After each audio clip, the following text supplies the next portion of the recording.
verbal, nosotros, el lenguaje nos permite comunicar ideas, en la arquitectura también. El lenguaje de la arquitectura nos va a permitir comunicar ideas, ¿sí? Y de acuerdo a cómo utilicemos la gramática, ese mensaje se va a poder comunicar de una manera u otra. La gramática justamente tiene que ver con esto, con la relación de las palabras para comunicar un mensaje, ¿no? Entonces, vamos a hacer un poquito de hincapié en esto para entender el uso del lenguaje y de los elementos arquitectónicos, como siempre lo hacemos nosotros en relación a lo que es el espacio centralizado, ¿no? Que es como el recorte que estamos utilizando en esta primera parte del año. Y la clase va a estar atravesando tres partes, ¿no? Vamos a tener como tres capítulos dentro de esta clase. El primero va a ser revisar un poquito cuáles son las fuentes sobre las cuales la arquitectura se va a nutrir. Particularmente la arquitectura del Renacimiento, ¿no? Que lo que intenta es recuperar toda esa gloria del pasado, ¿no? Recuperar ese momento de la arquitectura clásica. Vamos a ir entonces de lo general a lo particular, decíamos. Vamos a arrancar con el estudio de las fuentes, que para ese momento, para el siglo XV, las únicas fuentes con las que se contaba eran, por un lado, las ruinas de Roma, donde muchos de los arquitectos iban y relevaban, esto creo que lo habíamos charlado en alguna de las clases, y por otro lado los tratados de arquitectura, que ahora los vamos a profundizar un poquito. La otra parte de la clase va a estar trabajando con los referentes, es decir, una vez entendidas cuáles son esas fuentes, cuáles son los referentes que va a utilizar la arquitectura, ¿sí? Tanto edificios como tipologías de la antigüedad. Y por último vamos a ver cómo todos esos referentes van a estar traducidos en la arquitectura a través de justamente la expresión, el uso del lenguaje clásico. Y ahí vamos a ver cuál es el vocabulario de ese lenguaje clásico que vamos a estar trabajando y cuál va a ser la gramática. ¿Entienden cuando decimos que es la gramática? Bueno, me alegro que me lo contesten. La gramática tiene que ver con la relación entre las palabras. Vamos a hablarlo en vocabulario verbal, oral, en este caso, ¿no? Por ejemplo, yo, de acuerdo a cómo armo una frase, voy a estar hablando de lo más importante de una cosa, ¿no? Si yo empiezo diciendo, Ricardo es un muy buen fotógrafo, también es distinto si yo dijera, muy buen fotógrafo de Ricardo. ¿Sí? Después habrá cosas, bueno, no sé si se me entiende, pero te quiero decir, de acuerdo a cómo utilice las palabras, ustedes saben que, por ejemplo, Sor Juana Inés de la Cruz, que es una escritora del siglo XVI, escribía unos poemas con las palabras cruzadas, ¿no? Entonces, las oraciones eran difíciles de leer porque cambiaba el orden de las palabras. No sé si alguna vez leyeron algo así. Bueno, esto pasa también en la arquitectura, y lo vamos a ver, ¿sí? Entonces, la gramática tiene que ver con la relación, la sintaxis entre los elementos de arquitectura. Cómo se relacionan los elementos de arquitectura. Ya lo vamos a ver en este curso. Bien, como siempre nos ubicamos en tiempo y en espacio, arquitectura de Occidente, que vamos a estar simultáneamente, como hacemos habitualmente, trabajando en simultáneo, atravesando el concepto de lenguaje, ¿sí? Nos vamos a ir hacia atrás y hacia adelante dentro de este recorte nuestro. Vamos a analizar el lenguaje como elemento que va a estar integrando espacialmente, porque lo que nos interesa a nosotros es ver de qué manera ese lenguaje va a estar definiendo la espacialidad también, articulando y condicionando y cualificando esa espacialidad, y lo vamos a estar trabajando como siempre entre los siglos XV, XVI y XVII, aunque a veces hagamos referencia a edificios anteriores y posteriores cuando nos venimos a la actualidad. Bien, y vamos a recuperar un poquitito lo que habíamos hablado en la última clase anterior a la de tipologías, en donde hablábamos de la geometría, ¿no? Y acá me interesa que ustedes entiendan para qué nos sirve reconocer la geometría, cuál es el sentido de reconocer la geometría, cuál, por ejemplo, es una de las cosas que en el siglo XV, en estas obras, nos permiten vincular la geometría con la arquitectura. ¿Qué se buscaba? La proporción del hombre. Y por lo tanto, si la arquitectura reflejaba esas relaciones proporcionales entre las partes y la totalidad, llegábamos a que el edificio fuera bello, ¿no es cierto? Entonces, más allá de reconocer la geometría propiamente dicha, nos interesaba ver esas relaciones proporcionales. Pero como decimos siempre, ¿no? Esas relaciones proporcionales siempre son una abstracción, ¿no?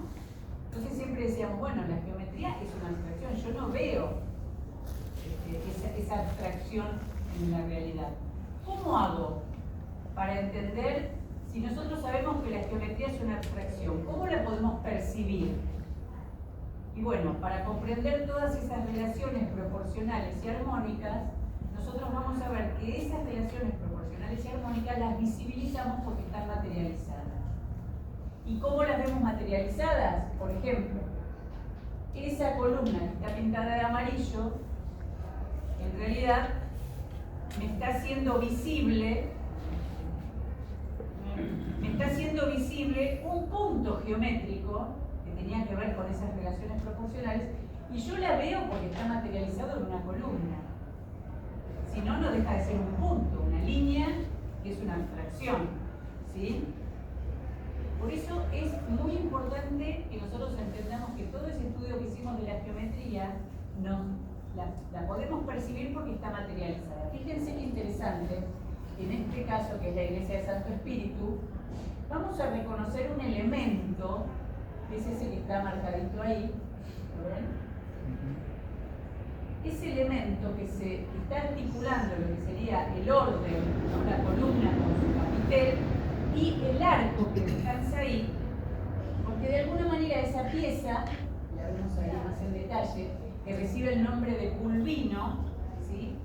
De alguna manera hay algunos teóricos que dicen que la ubicación de ese elemento extra que está articulando estas dos piezas, cuando nosotros lo vemos en perspectiva, de alguna manera nos está como materializando de manera virtual el entablamento, que es lo que lógicamente se vincula con el sistema trilítico, ¿sí?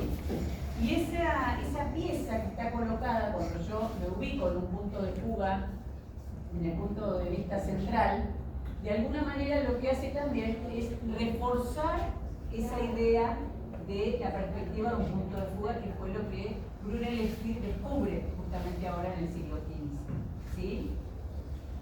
De manera que cuando yo puedo visibilizar todos estos elementos, nuevamente estamos, como decía alguna de las compañeras de ustedes, podemos identificar y entender este edificio como un edificio bello.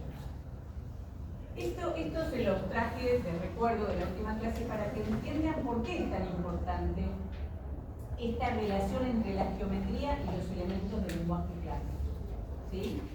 Que por supuesto ustedes van a tener que también vincular cuando tengan que hacer su maqueta.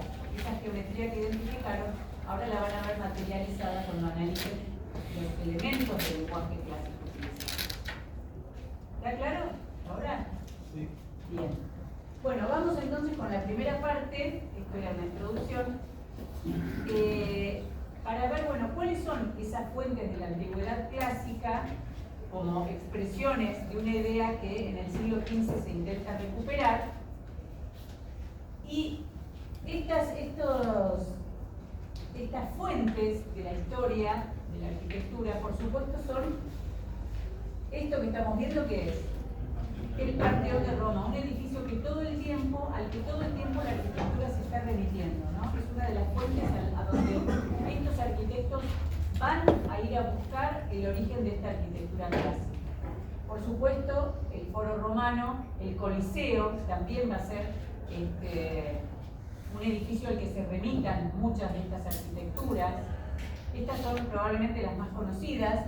Por supuesto, el Arco de Triunfo, el Tolos griego, ¿sí? Que es este edificio prototípico de tipología religiosa de planta circular, ¿no? Ideal.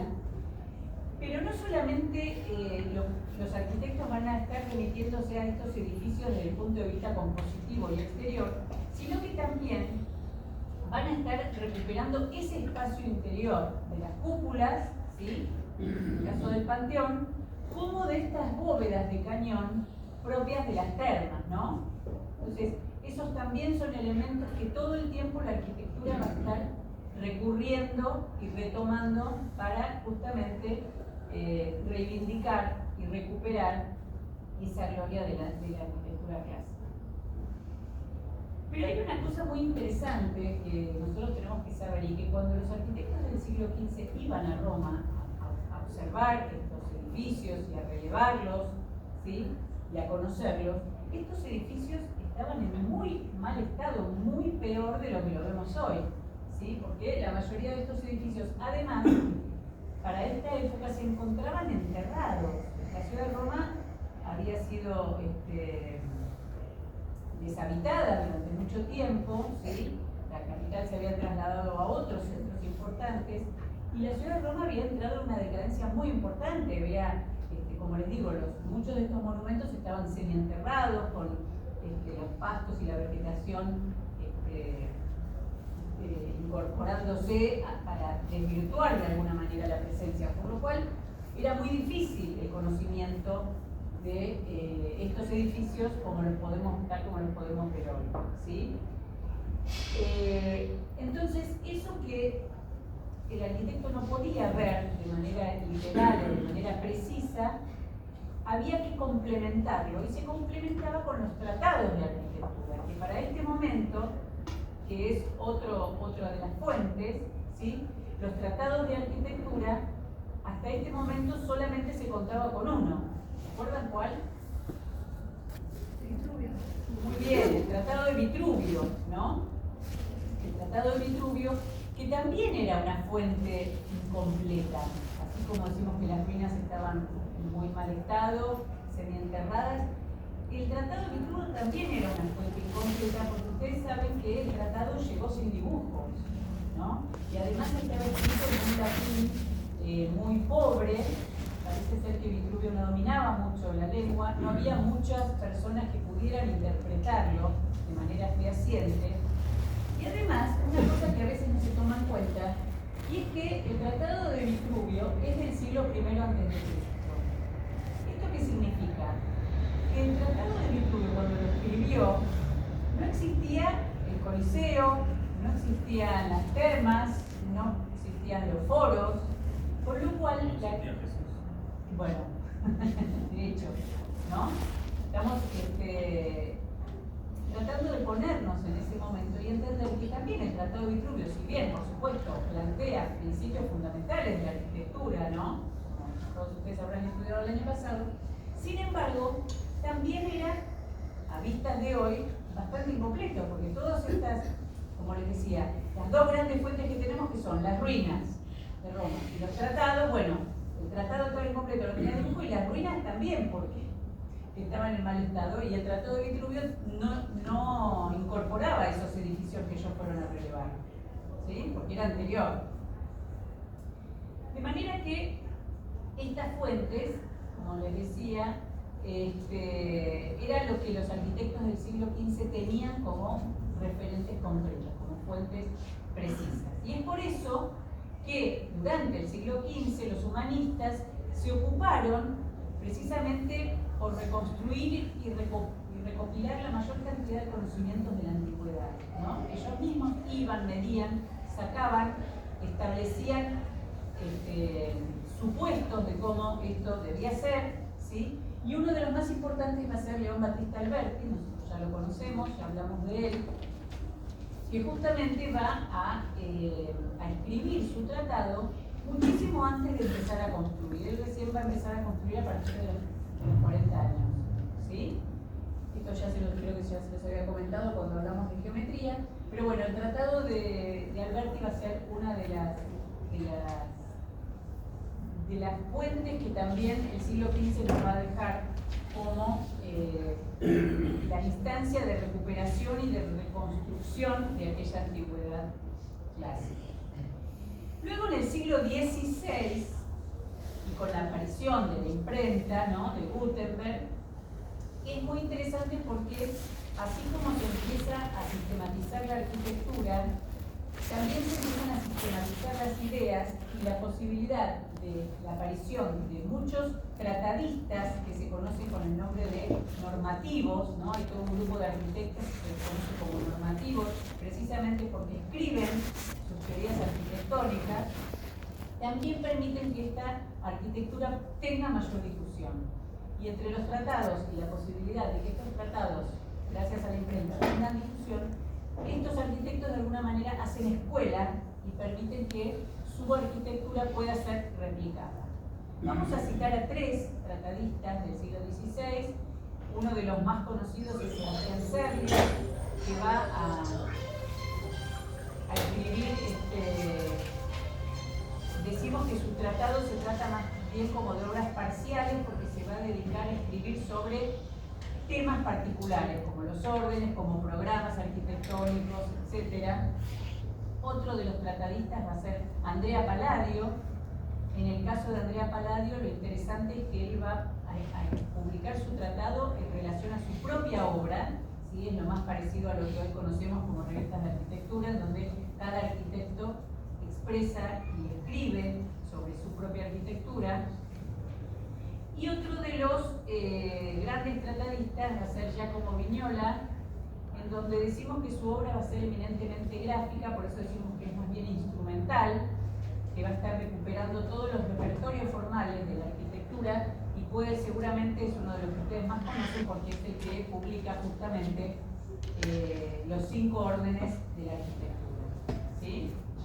Todos estos arquitectos van a ser muy importantes, sobre todo el Tratado de Serlio, que va a permitir la difusión de las ideas italianas en la arquitectura colonial argentina. Así que en el segundo cuatrimestre, cuando hablemos de Argentina, vamos a estar hablando del Tratado de Serlio seguramente.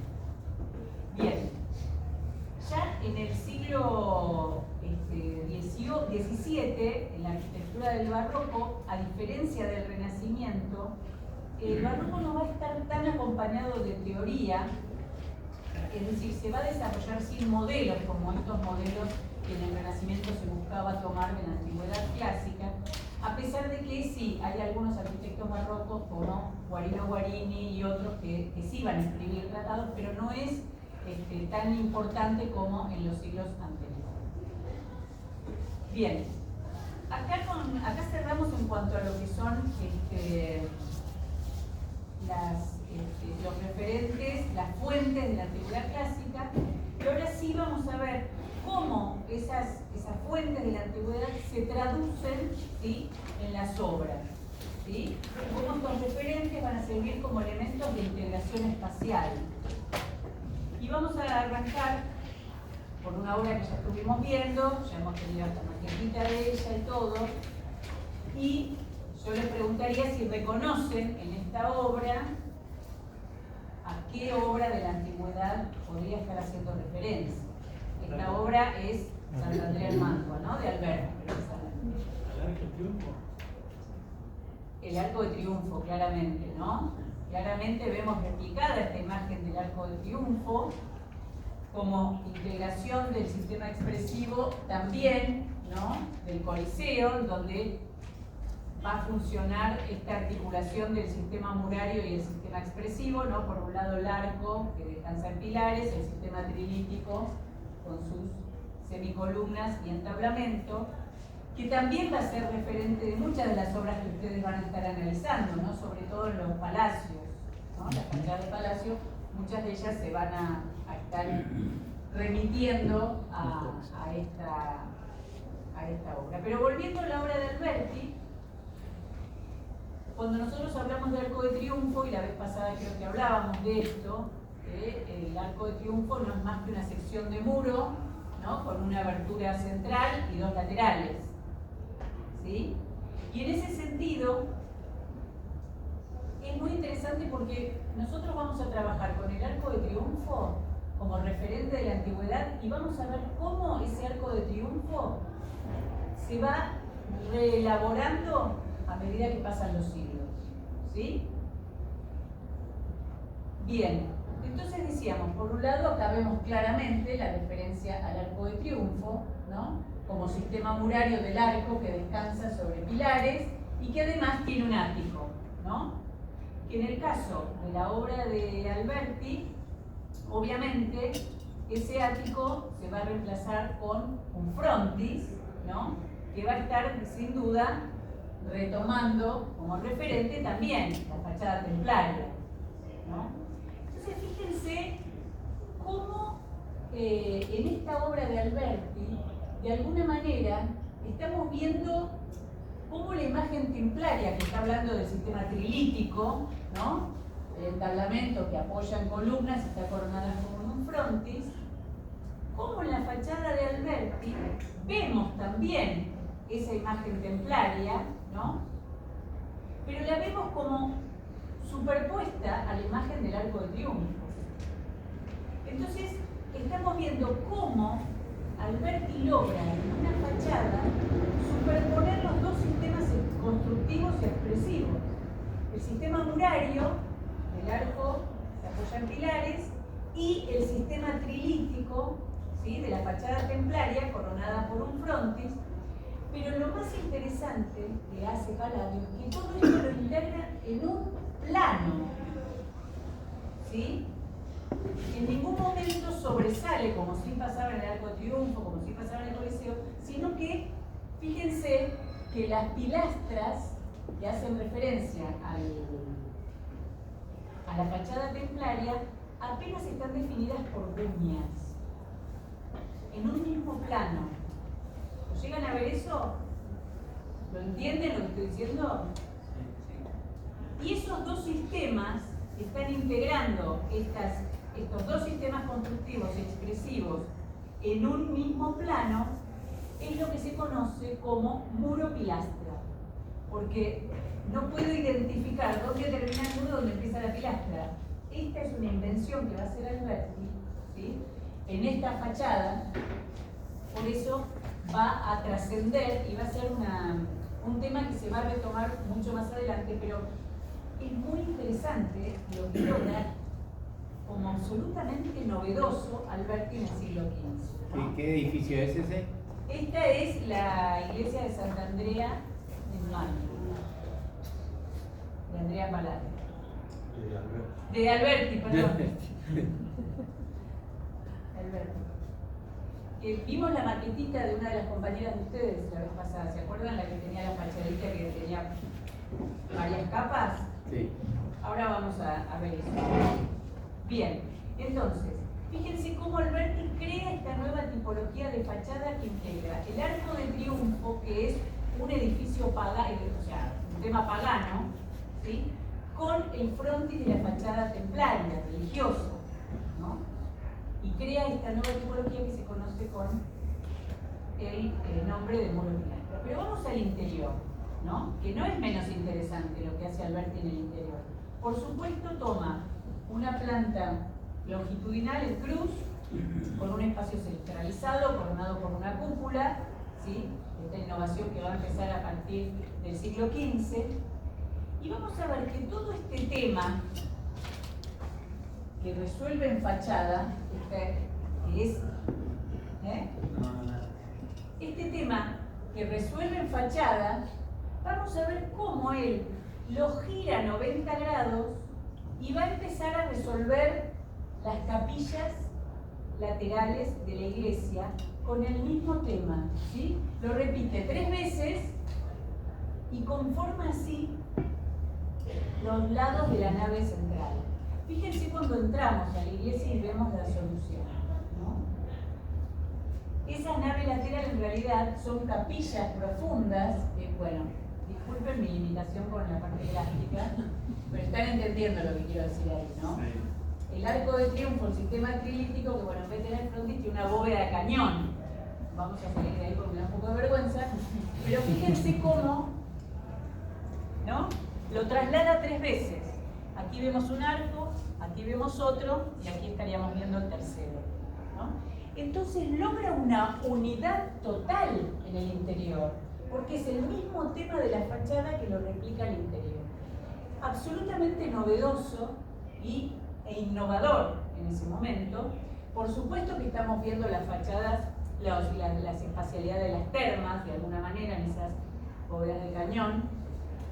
Entonces vemos cómo hay un retorno a la antigüedad, se logra la unidad del espacio interior, de un espacio absolutamente estático, ¿no? Y definitivamente, a pesar de ser una planta longitudinal, gracias a todas estas características y a la bóveda que corona el crucero, logramos también una centralidad, ¿sí? Un espacio centralizado. Bien, siglo XV estamos, ¿verdad? Viajamos hacia el siglo XVI y vamos a ver de nuevo cómo el tema del Arco de Triunfo se reelabora. ¿Cómo se llamaba esto?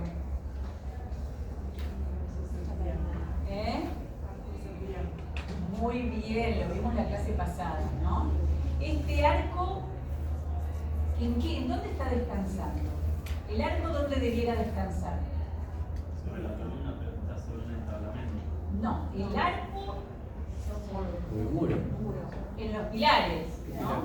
Y esos pilares están reemplazados por columnas, ¿sí? Están vaciados, ¿sí?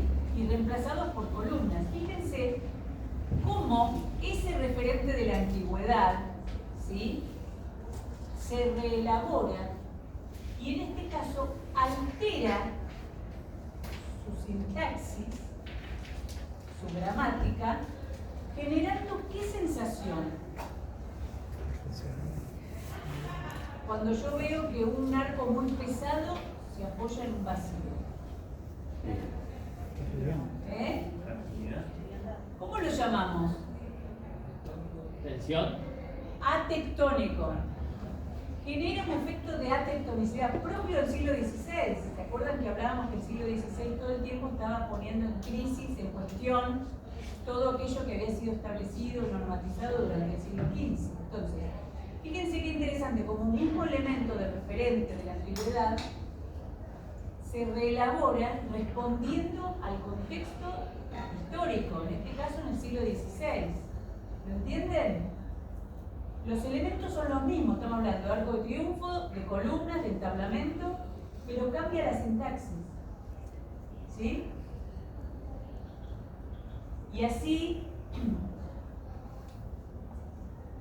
se sigue resolviendo de nuevo, ¿no? Esa reformulación del concepto de pilar desmaterializado en 4 columnas, ¿sí? Que nos genera esta cuestión de incertidumbre, ¿no? De crisis, de cuestión atectónica. Estamos en el siglo XVI, nos vamos al siglo XVII. ¿Qué va a pasar en el siglo XVII con ese mismo tema de referente de la historia de la arquitectura? Ese motivo serviano, además de quitarle la condición de apoyo, ¿sí? del arco que descansa en columnas, ¿sí? Ahora se curva. No solo se le quita la condición de los apoyos, sino que se le quita la condición muraria, de muro recto, sección de muro, como habíamos visto al principio. Se lo curva, ¿sí? Entonces, fíjense cómo ese mismo elemento, arriba de nuevo, ¿no? Está elaborado en la ventana, ¿sí? Y cómo va generando, lo vamos a ir viendo luego cuando veamos otras variables, cómo se va curvando en cada una de las células espaciales que va construyendo, ¿no? Acá hay una, acá hay otra, acá hay otra, acá hay otra, ¿sí? Entonces, ese arco de triunfo, además de no estar apoyando sobre pilares, pierde su condición de muro plano. Decíamos que además de los edificios referentes de la antigüedad clásica, también hay tipologías que se toman de la antigüedad, ¿no? Y cómo esos referentes de nuevo van a funcionar como elementos de integración espacial. Y nosotros ya habíamos hablado de tipologías, por eso dimos esa capsulita la clase pasada, para que cuando hablemos de tipologías sepamos de qué estamos hablando. ¿Alguno se acuerda de cómo habíamos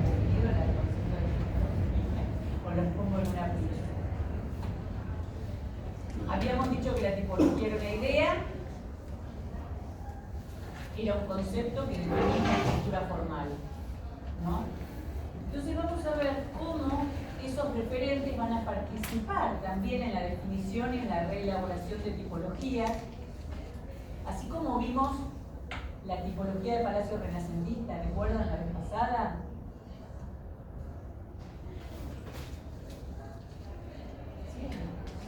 Ah, qué susto.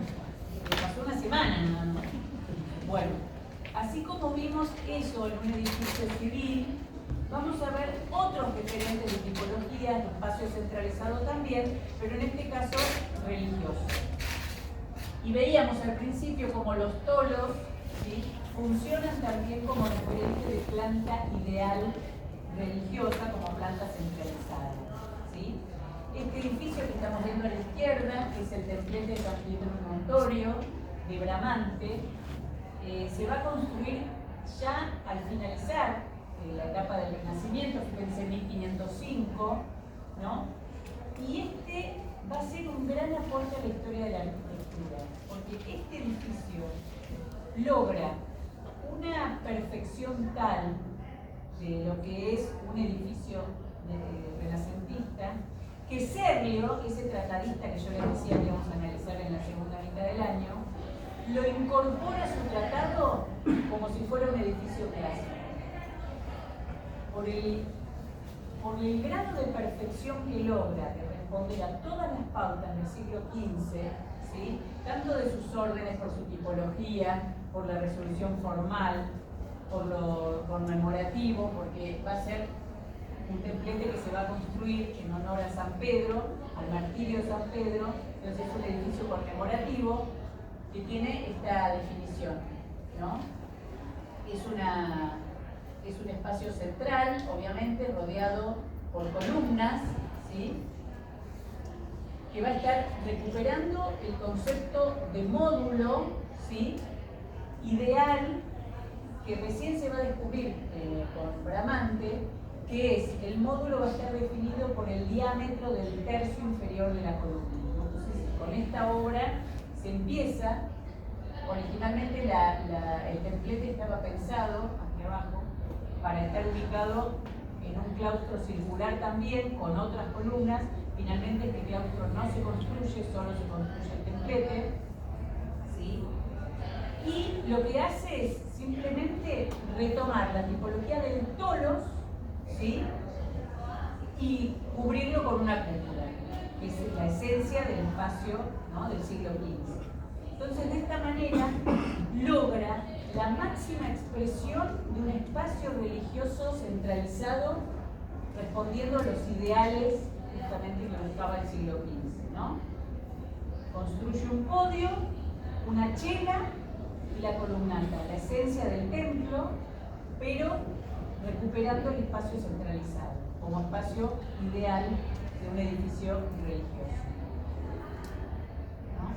Si miramos hacia arriba, vemos la cúpula, obviamente, que nos remite a la bóveda cilíndrica, ¿no?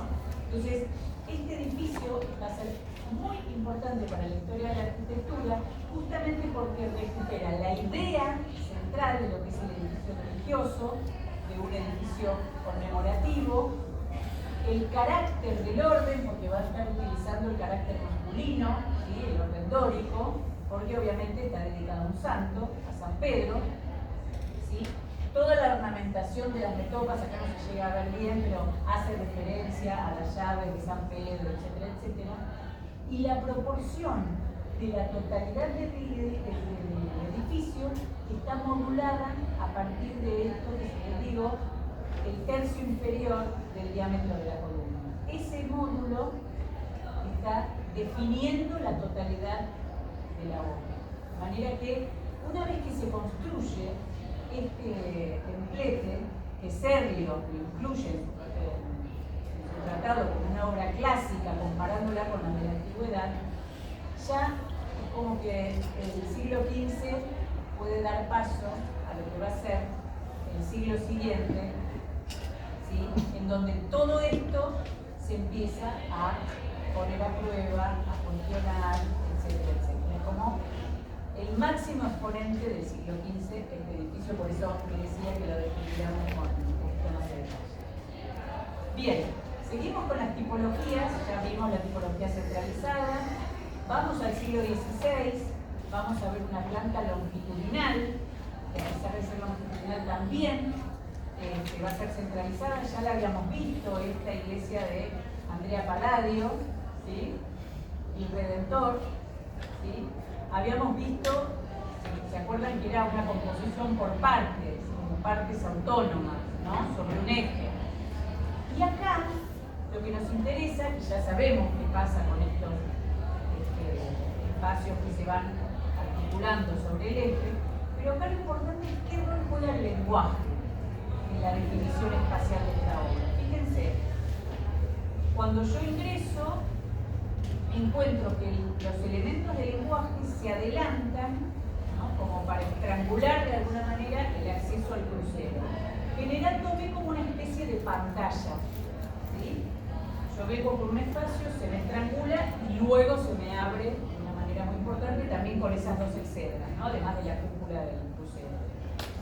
Sigo avanzando, atravesando el crucero, y encuentro que nuevamente estos elementos del lenguaje vuelven a adelantarse en la nave principal para nuevamente estrangular ese espacio, ¿no? Sigo avanzando y me encuentro otra pantalla formada por unas columnas como en forma de exedra que también me generan como otra pantalla espacial, ¿sí? Que me permite descubrir ese coro por detrás, y hasta podríamos decir que el límite del coro curvado con ventanas también estaría funcionando como una última pantalla, porque a través de esas ventanas yo puedo seguir mirando para allá, ¿sí? El punto de vista geométrico no termina en el altar, como habitualmente sucede, sino que se va hacia afuera del edificio, ¿sí? ¿Entienden lo que estoy diciendo? Perfecto. Bien.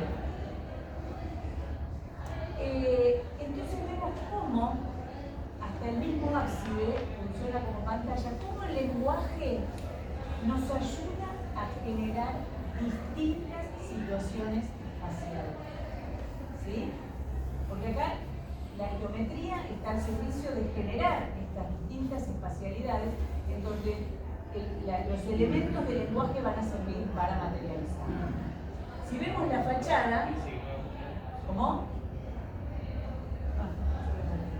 Si vemos la fachada, reconocemos la fachada del templo, pero reconocemos varias fachadas de templo superpuestas.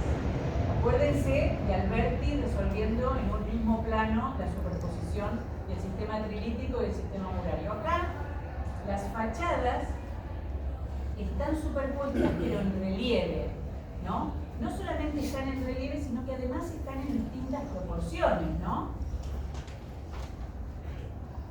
Tengo la diferencia de la imagen templaria, pero la vemos en distintas proporciones. Fíjense, de nuevo, alterando la sintaxis de los elementos de arquitectura, ¿sí? Porque fíjense que así como decíamos, ¿no?, que en la planta podíamos reconocer distintas situaciones espaciales autónomas, ¿sí?, que estaban separadas por estos elementos del lenguaje, ¿no?, pero reconocíamos varias espacialidades autónomas. Fíjense que yo también podría decir que, por ejemplo, la nave central, que es la que está reflejada en esa primera fachada de templo, que esas naves o capillas laterales más profundas están reflejadas en esa otra fachada lateral, que ese crucero con las exedras tiene también su expresión al frente, y así siguiendo, ¿no?, como que esta sucesión de piezas autónomas que se componen sobre un eje longitudinal, ¿no les recuerda algo? ¿Algún edificio de la antigüedad que también dispusiera de espacios autónomos que se componen sobre un eje principal? Lo habíamos hablado, ¿o no? ¿Recuerdan las termas? Que también tenían esa composición de espacios autónomos, el trepidarium, el caldarium, ¿sí? Eran como piezas autónomas que se definen sobre un eje de composición. Pero no solamente en ese sentido, sino que también espacialidad, ¿no?, de esas naves laterales de las termas, esos espacios con bóveda de cañón, también se incorporan y también se va a trasladar a la arquitectura. Fíjense, esas ventanas termales, ¿sí?, que tienen esa disposición tan particular, también vamos a ver cómo se incorporan a obras de arquitectura del siglo XVI. Vemos el interior, aquí vemos esto que les decía, ¿no?, el angostamiento de la nave principal, ¿sí?, ¿lo ven? Y que luego allá atrás vuelve a retomar, se vuelve a achicar acá y vuelve a tomar el ábside, y acá entonces tengo esta pantalla, tengo esta otra, tengo esta pantalla y allí atrás la última con el ábside curvo, ¿sí? ¿Recuerdan la imagen primera de la teórica cuando hablaba del pulvino, ese elemento que se ubicaba arriba de la columna y que nos reconstruía el punto de fuga? ¿Qué pasó acá? Ese punto de fuga empieza, ¿sí?, como a interrumpirse.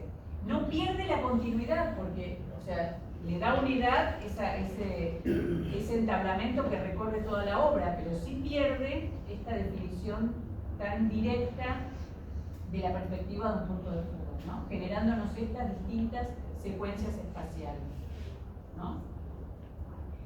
Y cómo les decía recién, el entablamento, cómo esos elementos del lenguaje contribuyen a dar unidad al espacio interior, ¿no? Acá estamos en el siglo XVI. Lo que va a suceder en el siglo XVII, justamente, es, profundizando esta cuestión, va a haber una exploración mucho más profunda de todas las posibilidades espaciales, ¿no? Entonces se van a incorporar nuevas figuras, ¿sí?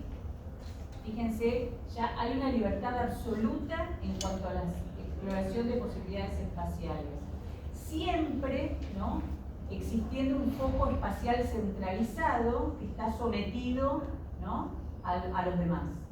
Siempre vamos a encontrar que el espacio centralizado está siendo foco. Fíjense cómo en este interior, esta es San Ivo a la Sapienza, una iglesia de Borromini que está en Roma, cómo los órdenes, ¿no?, ya pierden totalmente su capacidad tectónica, ¿no?, y se transforman en elementos expresivos plásticos prácticamente, ¿no?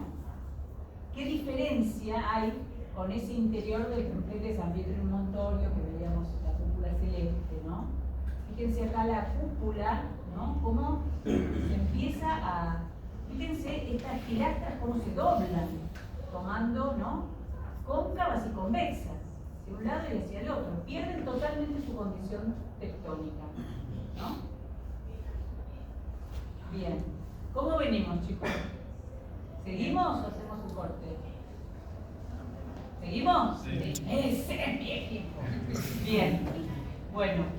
No, porque es intenso lo que estamos haciendo.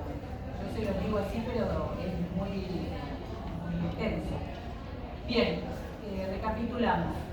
Vimos para el uso del lenguaje y de elementos arquitectónicos en espacios centralizados, hablamos de las fuentes, ¿no? Hicimos de lo general a lo particular. Empezamos a ver las fuentes, que eran las ruinas, que estaban más o menos, los tratados que eran más concretos, los referentes, y vimos edificios, y vimos tipologías de la antigüedad, ¿no? Ahora vamos a ver cómo todo eso se traduce y cómo se expresa el lenguaje clásico a partir del vocabulario y la gramática. ¿Cuál sería el vocabulario del lenguaje clásico arquitectónico? ¿Cuáles serían las palabras con las que armamos frases en el interior de un edificio, por ejemplo, con una fachada? Una columna, los elementos. Perfecto, una columna, un frontis, cúpulas, ¿no? Esas son las palabras. De acuerdo a cómo las articule, va a ser el mensaje que comunico. Si las ordeno tectónicamente, voy a estar hablando del siglo XV, voy a estar hablando de tectonicidad. Si las altero, ¿sí?, voy a estar hablando del siglo XVI, voy a estar hablando de atectonicidad, como veíamos recién. Ahora vamos a profundizar un poquitito entonces en cómo la expresión del lenguaje clásico, del vocabulario y la gramática en las nuevas obras, se transforman en elementos de integración espacial, que esos espacios se van a ver integrados a partir de cómo ese vocabulario y esa gramática se vinculan, se expresan a través del uso del lenguaje clásico. Y para eso, para ver estas palabras, entre comillas, y sus relaciones, vamos a remitirnos también, yo les decía, vamos a ver varias veces estas obras desde distintos ángulos, ¿no? ¿Se acuerdan que habíamos hablado del conjunto de San Lorenzo y habíamos visto las dos sacristías, la sacristía vieja y la sacristía nueva, siglo XV y siglo XVI? Bien, obviamente la sacristía vieja, ¿no? El lenguaje va a estar expresando esas relaciones proporcionales y armónicas, ¿sí? De la planta de los lados iguales, perdón, del lado A, del lado B, de la altura que también es A, etcétera, y que formaba un módulo espacial tridimensional, coronado por una cúpula, y eso nos daba esta sensación de armonía y de belleza, ¿no? Bien, ahora vamos a ver cómo esos elementos, cómo ese lenguaje va a estar expresando y va a materializar cuestiones distintas. Y vamos a la sacristía nueva. Aquí ya vamos a ver cómo empiezan a aparecer cuestiones que empiezan a alterar esas relaciones. Vamos a mirar la vista de la izquierda, de donde estamos parados, y fíjense la cantidad de cuestiones que empiezan a aparecer acá. ¿Ven algo particular acá que les llame la atención? Las columnas, las pilastras están de distinto color. Por empezar, O sea, están... eso- Sí, ¿qué más? No, que eso me parece como que es un lenguaje que no hemos visto tanto, al menos en las imágenes que venimos viendo de los edificios, como que nunca nos detuvimos en decir, ok, hay un elemento que tiene un color distinto, como que es muy intencionado. Y además de tener un color distinto, Está retraído. Está retraído un sector. está retraído un sector. Y además vemos que hay un orden, que es el que marcó la compañera, color gris, en otro material, y al lado vemos otro más chiquito. O sea, es como que hay distintos tamaños también, ¿no? Hay uno que está tomando doble altura, está retraído, como bien decían ahí, el entablamento se quiebra varias veces, ¿no? Empezamos a ver, por ejemplo, estos elementos, que ¿qué son? Volutas. Volutas. Son ménsulas, ¿no? Pero la idea de una ménsula, que acá vemos otra, ¿cuál es la idea de una ménsula? Tener un voladizo. Sostener, ¿cómo funciona la ménsula? Horizontal. Acá está puesta de manera vertical. Esta especie de pilastra, que no sabemos si es una pilastra porque ese capitel no lo terminamos de reconocer, está apoyando sobre una ménsula que está puesta en el sentido inverso, ¿no? Fíjense lo que más nos llama la atención, este cuerpo escultórico que está en primer plano. ¿Qué sensación me genera esto? Como de tridimensionalidad, como que es más profundo, o sea, da la sensación de mayor profundidad cuando en realidad no es tanto. Bueno, eso lo estaría viendo acá, por ejemplo, ¿no?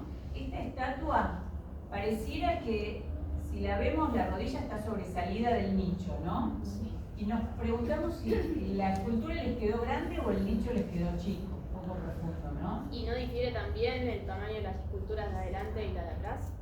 También, pero fíjense la posición de las esculturas. ¿Dónde están apoyadas estas esculturas? Es en un triángulo las esculturas, ¿no? Pareciera un frontis, pero es curvo el frontis. Sí. Y además de ser curvo, está partido acá en el medio, justo en el lugar de mayor esfuerzo, ¿no? ¿Y estas esculturas cómo están apoyadas? ¿En qué tipo de superficie? En una curva. En una curva, Está daría la sensación cayendo. que 5 minutos más tarde la encontramos en el piso hecha pelota. Como si la escultura estuviera deteniendo un instante, ¿no? Es como que nos da una sensación de fugacidad, de que tal cual, que está, y en el momento siguiente este señor saca el brazo y lo saca para afuera o termina de darse vuelta, ¿no? Por otro lado, bueno, hay toda una cuestión simbólica, ¿no? que uno es una mujer joven, el otro es un señor viejo, ¿no? Hay una que es el amanecer, el otro el atardecer, el ocaso de la vida, bueno, en fin, hay toda una cuestión, pero a nosotros nos importa la cuestión de qué comunican, ¿no? Y todo el tiempo está comunicando esto, ¿no? Está cuestionando el lenguaje, está cuestionando la tectónica, está cuestionando la proporción de llenos y vacíos, ¿no? Y todo el tiempo nos está generando tensión e incertidumbre, ¿no? Lo mismo que nos genera la arquitectura en el siglo XVI en todos los órdenes, ¿sí? Vamos a avanzar con otro ejemplo que también está ubicado en el mismo conjunto de San Lorenzo, que es una biblioteca que le encargan a Miguel Ángel, el mismo que hizo la sacristía nueva, y que ya de por sí es todo un desafío. ¿Por qué? Porque esta biblioteca, que se conoce como Biblioteca Laurenciana, porque es para Lorenzo de Medici, implicaba un desafío, no solamente funcional, porque fíjense que es una biblioteca que se va a ubicar por encima del claustro, ¿no? del lateral del claustro. Ya desde el punto de vista estructural es muy complejo, por eso él tiene que hacer unas paredes muy finitas, que ahora vamos a ver. Y también funcional, porque fíjense que se entra por acá, ¿no? Se entra por ahí a un lugar que es, proporcionalmente, pareciera como que habría que acceder desde acá, ¿no? A este lugar longitudinal. Sin embargo, a lo vemos más grande, se va a entrar por un lugar bastante como incómodo, diríamos, ¿sí? Esta biblioteca consta de dos partes. Un hall sería de entrada, o ricetto en italiano, y la biblioteca propiamente dicha, a la cual luego se le agregaba un tercer módulo, allí en este sector, que no se llegó a construir, que tenía forma triangular. Fíjense, el contraste de entrada que existe entre este hall tan pequeño, con una escalera tan grande que prácticamente ocupa todo el espacio, ¿no? Frente a una biblioteca, una sala que va a ser muy angosta y muy profunda, ¿no? Es como que las relaciones proporcionales entre los espacios son muy tensionantes también. Y no les digo cuando lo vemos en corte, ¿no? El espacio que es tan longitudinal, ¿sí? Angosto y profundo, que se contrapone con otro espacio que es muy angostito y muy alto, ¿sí? Y no solamente es muy alto, sino que además también le incorpora ventanas que van a hacer, obviamente, que con nosotros ya lo hemos visto en la sacristía, van a hacer que esa altura parezca aún más alta. Sin decir que originalmente había pensado ponerle una bóveda, pero que finalmente no se pudo construir. Bien, nos vamos a meter entonces en este espacio, no nos vamos a meter con la sala, nos vamos a meter solamente con el ricetto, para simplemente ejemplificar. Fíjense lo que significa esa escalera, prácticamente parece que es una lava que se derrama, ¿no? Sobre el hall. Y si hay algo que les llama la atención, yo se los voy a marcar porque para que no perdamos mucho tiempo, pero si ustedes se fijan, las alzadas se van achicando a medida que subimos, no tienen la misma altura esta alzada que esta. Y si ustedes piensan una persona parada acá, esta baranda es muy bajita para una persona, ¿no? Yo tengo que acceder por acá y los escalones son cóncavos hacia mí. Fíjense al borde donde yo tengo que acercarme para agarrarme a esa baranda, que además es muy baja. No me puedo parar muy cómodamente, porque fíjense cómo termina ese escalón al lado de la baranda. O sea, si yo me quiero agarrar, me mato, porque no tengo dónde apoyar prácticamente el pie. Entonces tengo que estar todo el tiempo mirando el piso, mirando la baranda, si me caigo, si no me caigo, ¿no? ¿Y cuál era la intención de eso? ¿Cuál era la intención de eso? ¿Qué les parece? O sea, como que pienso en lo que buscaban, como generar esa incomodidad, ese desconcierto y todo eso, pero no. Vaya si lo logra, ¿no? Por si a alguno le había quedado alguna duda. Es casi una escultura, porque además es una escalera que tiene 3 ramas que confluyen en un solo lugar y que no tiene descanso. Hasta es molesto. Hasta es molesto. No se los traje hoy, pero si ustedes ven una obra de Venturi, la casa Vanna House, del siglo XX, se va a tomar de esta escalera para terminar.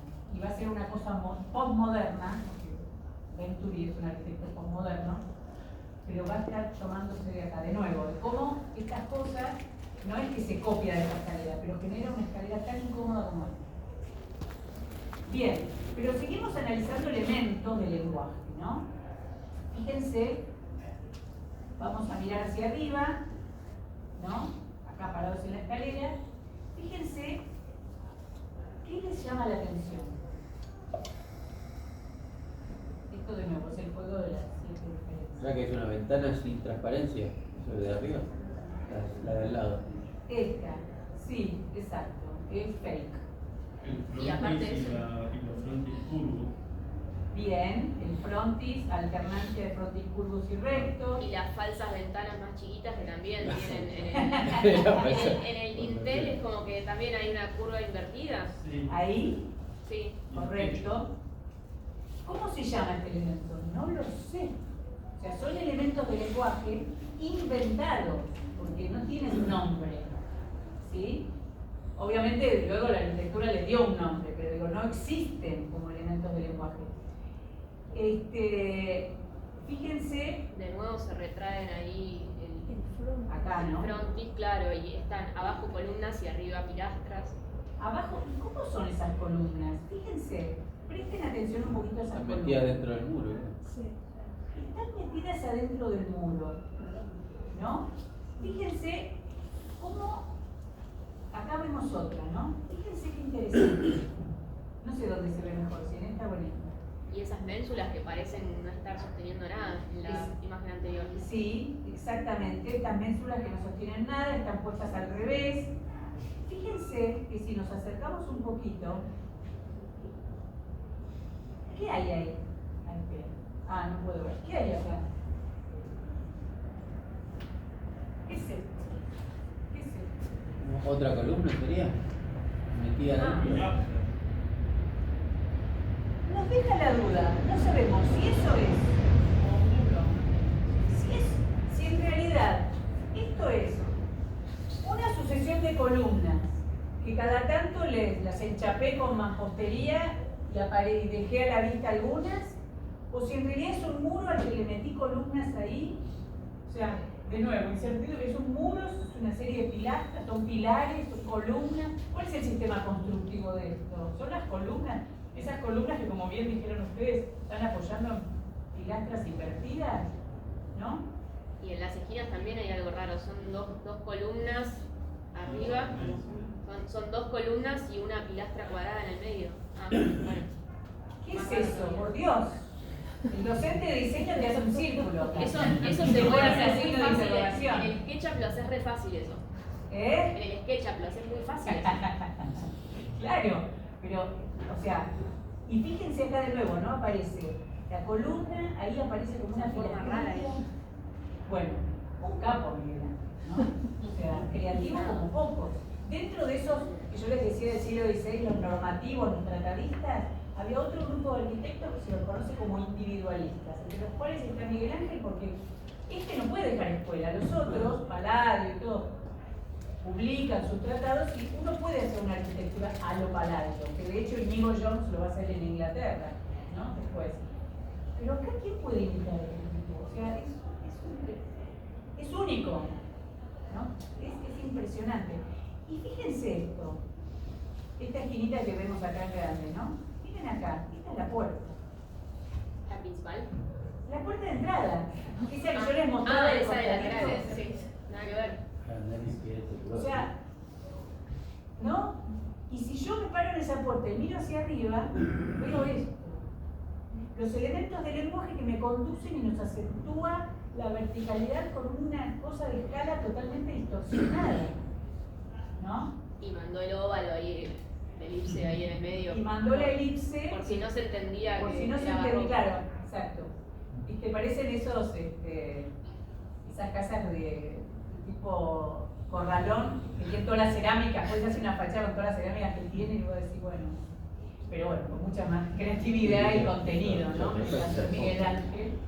Pero... Parece una alfombra, ¿no? ¿Cómo? No, digo que acá parece una alfombra que está de un balcón. Exactamente, porque en realidad yo no les traje fotos hoy para no hacerlo tan larga, porque si nos metemos en la sala, el piso replica totalmente el artesonado del techo, casi especularmente. Ese mismo dibujo está en el suelo, ¿no? Entonces hace un juego como de, bueno. ¿Está pintado o está esculpido? No, es madera. Ah. Es madera. Bueno, Miguel Ángel es un camino de ida. Valórenlo porque es una maravilla. Bien, bueno. Así como decimos que los elementos del lenguaje nos conducen y nos acentúan y nos materializan todo esto, también tenemos que ver que como elementos del lenguaje tenemos las cúpulas, ¿no? Esta cúpula que como referente se toma del Panteón, ¿no? Fíjense cómo en el siglo XVII se termina distorsionando el concepto cúpula. Esta es una cúpula, ¿no? De una iglesia del siglo XVII. Está San Carlos de las Cuatro Fuentes, está en Roma. Y fíjense cómo el lenguaje, ¿no? Este entablamento que se curva, cóncavo, convexo, con unas figuras muy difíciles de reproducir geométricamente.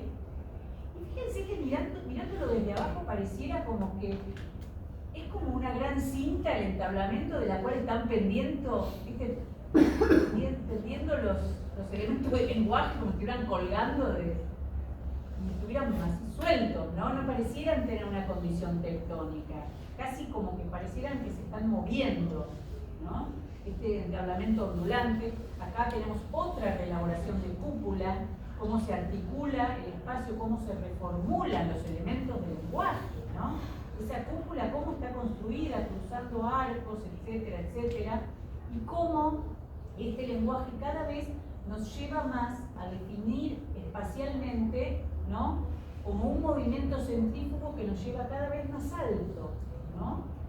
Y cómo el muro, como veíamos en el siglo XV, se transforma en una masa ondulante, veíamos, o en movimiento, ¿no? Como si se estuviera plegando. Fíjense esta fachada, cómo se suprime la condición tectónica de estos elementos, ¿no? Fíjense esta fachada como se ondula y pensemos en Alberti y su muro pilastra, ¿no? ¿A dónde fue a parar? De nuevo, parece como que se mueve, ¿cierto? Tanto en Bernini como en Borromini los elementos del lenguaje se siguen reconociendo. Yo entiendo que acá hay columnas, que hay entablamentos, curvos, rotos, lo que sea, pero sigo identificando esos elementos, ¿no? Casi desligados de su condición tectónica y sometidos, en el caso del barroco, a la definición espacial. Porque fíjense que apoyándonos en la técnica, en el vocabulario, en la gramática, en la geometría, etc., estas fachadas se empiezan a curvar generando, ¿sí? Al curvarse, generan espacialidades, incluso espacios urbanos. Esta es una esquina en donde las tres fachadas que dan a la esquina se curvan de tal manera que generan un espacio urbano, ¿sí? Entonces fíjense qué interesante, ¿no? Cómo en este caso los elementos invaden el espacio público, ¿no? Hay fachadas que se curvan de manera convexa y cóncava, ¿no? Convexa y cóncava, siempre oponiéndose. Esto estamos en el siglo XVII, barroco, ¿no? Los elementos invaden el espacio público de forma convexa, cóncava, se le opone uno cóncavo, siempre acentuando la verticalidad y la centralidad, ¿no? Los elementos se acentúan hacia el centro y se aplanan hacia los extremos, y obviamente el elemento plano que contrasta aún más tanto lo cóncavo como lo convexo. Esto va a pasar en muchas situaciones espaciales, en Roma, en el siglo XVII, ¿sí? Entonces vemos cómo los elementos del lenguaje van a estar definiendo, y entonces las fachadas se empiezan a transformar en un organismo espacial autónomo. Se separan del interior del edificio a tal punto, ¿sí?, que el único punto de contacto entre el interior y el exterior es la puerta. Fíjense, acá se lo ve clarísimo, ¿no? Cóncavo convexo, cóncavo, convexo, convexo, cóncavo, ¿sí? Convexo, cóncavo, ¿sí? Entonces, las fachadas se transforman en un organismo espacial autónomo, independiente del interior, a tal punto que las fachadas van a ser los elementos que articulen volúmenes también autónomos, ¿no? Como decíamos, cóncavos, planos, convexos. De tal manera que en este caso de fachadas religiosas van a estar conectando dos espacios públicos de culto. El interior, que va a ser sagrado, ¿sí? El edificio religioso, y el exterior, que es civil, ¿no? Fíjense cómo claramente vemos que la fachada se independiza del interior, ¿sí? Y genera espacio. La misma fachada está generando espacio, se desprende del interior y genera un espacio. Y como siempre hacemos, a mí me interesa que ustedes se puedan separar de la cuestión histórica y que lo entiendan como un recurso arquitectónico más allá del elemento propio del lenguaje que utilicen. Porque eso fue lo que hizo Toyo Ito cuando le encargan el Museo del Barroco, justamente en la Ciudad de México, y fíjense cómo toma la abstracción de estos planos convexos y cóncavos que se independizan y resuelve entonces la fachada del museo. ¿Se dan cuenta? Bien, entonces vimos cómo, para sintetizar, la arquitectura del siglo XV se pensaba como representación del espacio según esa normativa estricta del Renacimiento, los órdenes, la claridad de composición, y entonces la arquitectura va a utilizar el vocabulario formal como medio expresivo. Pero en lo que respecta al espacio, el espacio siempre va a ser una construcción intelectual, ¿sí? Esto que decíamos de la razón, está recodificando esas relaciones geométricas y abstractas. El vocabulario que va a utilizar van a ser los elementos de la arquitectura clásica, como mencionaron ustedes, las columnas, los frontones, las pilastras, ¿sí? Y su gramática, precisamente, van a ser las relaciones, cómo se vinculan los órdenes, los sistemas espaciales, etc. ¿Sí? Eso en el siglo XV. Sin embargo, trascendimos el siglo XVI y en el siglo XVIII, a pesar de todas estas transformaciones que vimos, de las reformulaciones, ¿sí? Sigue estando presente siempre la referencia al mundo de la antigüedad clásica. Seguíamos reconociendo la cúpula, por más transformada que estuviera, los órdenes, el frontis, ¿sí? Los órdenes, el sistema trilítico, ¿sí? Es por eso que a todo este periodo,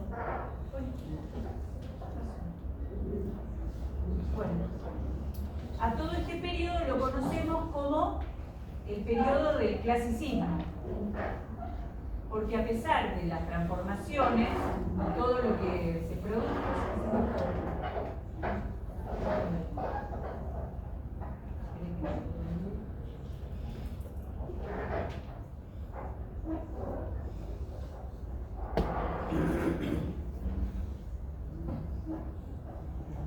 un poquito, ya estábamos terminando, ¿eh? En realidad quedaban.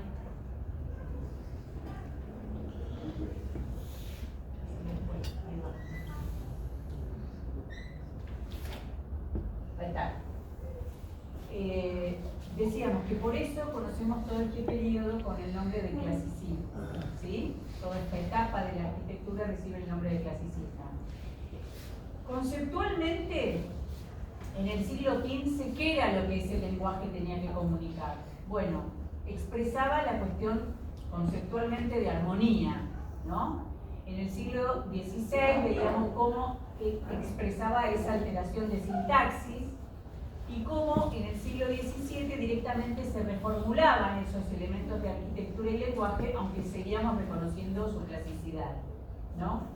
Pero si pensamos desde el punto de vista espacial, vamos a ver cómo pasamos de una fachada absolutamente plana en el siglo XV a una superposición con relieve en el siglo XVI, hasta directamente transformarse en una fachada espacial en el siglo XVI, ¿no? Ahora, ¿qué era lo que esta arquitectura está queriendo expresar, ¿no? ¿Por qué? ¿Cómo se articulan los elementos del lenguaje? ¿Qué es lo que está queriendo expresar? Y bueno, claramente en el siglo XV decíamos que esa expresión de armonía quería comunicar el concepto de belleza, ¿no? En el siglo XVI esa alteración de sintaxis nos comunicaba esta noción de incertidumbre, y en el siglo XVII una tensión completa entre todos los elementos arquitectónicos. De manera que pasamos desde un espacio estático a un espacio que se va a focalizar en estas distintas espacios que vimos, hasta un espacio totalmente dinámico, logrado todo esto gracias al uso de los elementos del lenguaje clásico. ¿Sí? Y para terminar, me gusta siempre una frase, en este caso es de un teórico italiano del siglo XX, Paolo Portoghesi, que me parece muy estimulante para ustedes, ¿no? Porque es un arquitecto que va a estar hablando desde el hoy, hablando de esta arquitectura. Y él decía así: cuando de chico miraba la arquitectura de Borromini, esa arquitectura me hablaba de cosas que ahora no sé, pero entonces entraba en mí una fantasía, no tanto como un testimonio del pasado, sino que me trasladaba directamente al futuro, hacia una ventana hacia un mundo diferente, ¿no? Un tiempo más tarde, cuando fui joven y descubrí la arquitectura moderna, la arquitectura del siglo XX, me di cuenta que lo que me había fascinado del trabajo de Borromini justamente era su modernidad, ese gusto por la libertad de probar y de intentar cualquier cosa con el fin de experimentar un nuevo descubrimiento. Y esto es lo que a mí me gustaría que les pase a ustedes estudiando la arquitectura de la historia. Que puedan entenderla, pero que a su vez puedan sacar de ella cuestiones que les sirvan para imaginar, para permitirse innovar. Toda esta arquitectura en su momento fue absolutamente innovadora, ¿no? Y que ustedes puedan hacer esto mismo el día de mañana. Así que bueno, hasta ahí llegamos.